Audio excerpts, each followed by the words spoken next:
Hello everyone and good morning and good day. That's why I have a video today in because I have something to say about this kind of disappointments. And I am here to tell you about the comment on the Facebook of my nieces. They felt badly, but it is true. I want to tell you and their Facebook today, and don't forget their Facebook and their names. If you have a Facebook, just tell them of disrespectful on me. So all I wanted to know to you, especially to my viewers and my subscribers,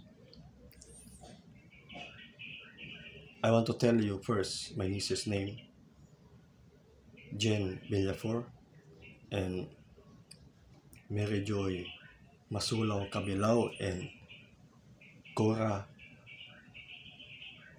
Masulaw Rehas.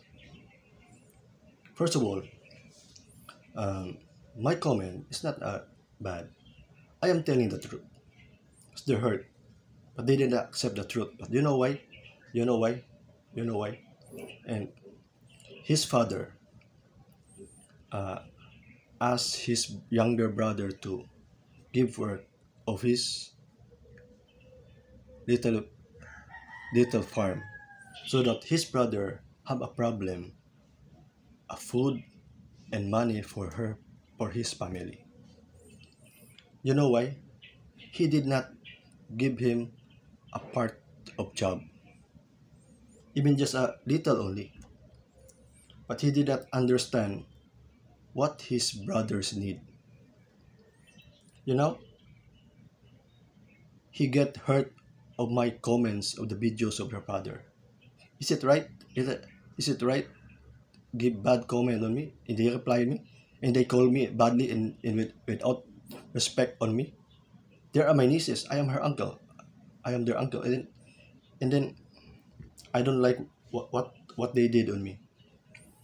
But there's one thing is, there's one thing is, uh, if you have a Facebook, never follow them and never add them on your Facebook, and remove and leave your Facebook to them and unfriend them anymore.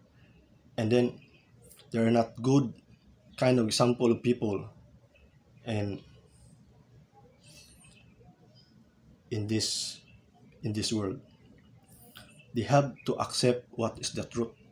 And what is the truth? You have to accept it, because your father is lying. They are not telling what is his side, but he never give mercy of his young brother, because they know his brother have needs. They need money for their food of his family. He did not understand that. He did not understand that. You know why?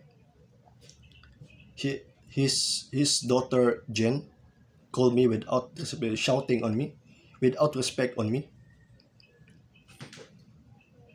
If those people are views here in my video, share this here in all in country in the Philippines, so that they will know what they did on me. But today, uh, I have to tell you this kind of thing because I feel very badly to them. You know why? There's nothing wrong with comment, but it is true. They have to accept what is the truth. That is really truth. But his father not telling what is his mistake of his brother. You have to tell it. Itatagalugin ko lang ngayon na para maintindihan na. Kasi meron ako mga subscriber nga foreigner din. Kasi yung kanilang anak nila bigla lang nagalit dahil hindi nila alam ang totohanan. Because hindi nila alam kung ano yung naramdaman ng kanilang tiyuhin nila nga hindi siya tinulungan ng kanilang tatay. Tama ba yun? Hindi siya tinulungan? Kahit kaunting bagay lang na pagtulong sa kanya, hindi niya maibigay. Kahit na mahirap sila, dapat bigyan niya kaunting tulong ang kanyang kapatid niya para meron din siyang pera, ikabili ng pagkain ng kanyang pamilya. Ganun dapat. At hindi dapat nga na ganun. Tapos sinabihan ko sila, masakit, din nasasaktan kayo sa totohanan. Matanggapin nila yan. Totohanan yan eh. That is the truth. Dapat nga dapat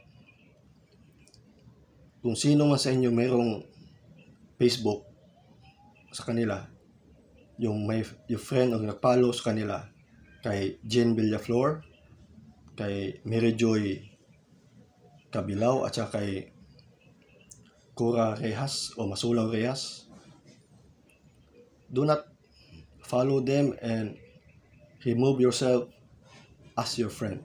Unfriend them all. And then, but today, I am not one-sided person. Because how can I know their sides? They didn't tell us about here. Paano ko malalaman yung kanilang side kung ganun ang ano nila? Hindi sila dapat na magsalita kung hindi pa nila hindi ganyan tatawag na sa akin last Saturday, ganun na sila. They must know, they have to think first, what is really? Kailangan pag-isipan nila sa yung ano ang side nila, hindi sila biglang magalit na lang. That is a very disrespectful. You have no respect. But today they walk without a head anymore. I don't know them anymore and forever. Hindi ko na sila kilala. I don't want them. They are not my nieces anymore. They are not part of my life. Because they are not important in whole of my universe. They are not important in my life. But the only one thing is they respectful on me. Tinulungan namin kayo, wala kayong pasalamat sa amin. Ganun pa kayo. You have no thankful of us. We've been help you before and then you have no. You're stupid women. You're a stupid person. You know that. Stupid kayo. You're stupid. Tandaan nyo yan ha. At pagkatapos ito, pag-vlog ito, share niyo itong video na ito sa kanila ito, sa lahat ng mga tao dito sa Davao City, doon sa Manila, sa ibang lugar, para malaman nila. Pang wala na silang ulo tuwing maglakad sila dito sa kalsada. Diyan na sasabihin ko sa inyo. Salamat po sa inyo at saka good day. At saka pasensya po kayo kapag nagsabi ako ng ganito dahil hindi mabuti ang kanilang ginawa sa akin, wala silang respeto. Salamat po and good day everyone and thank you. And please subscribe my channel and I have new videos coming of this year. And please support and continue my channel and subscribe and click all notification bell. Salamat po and thank you for everyone.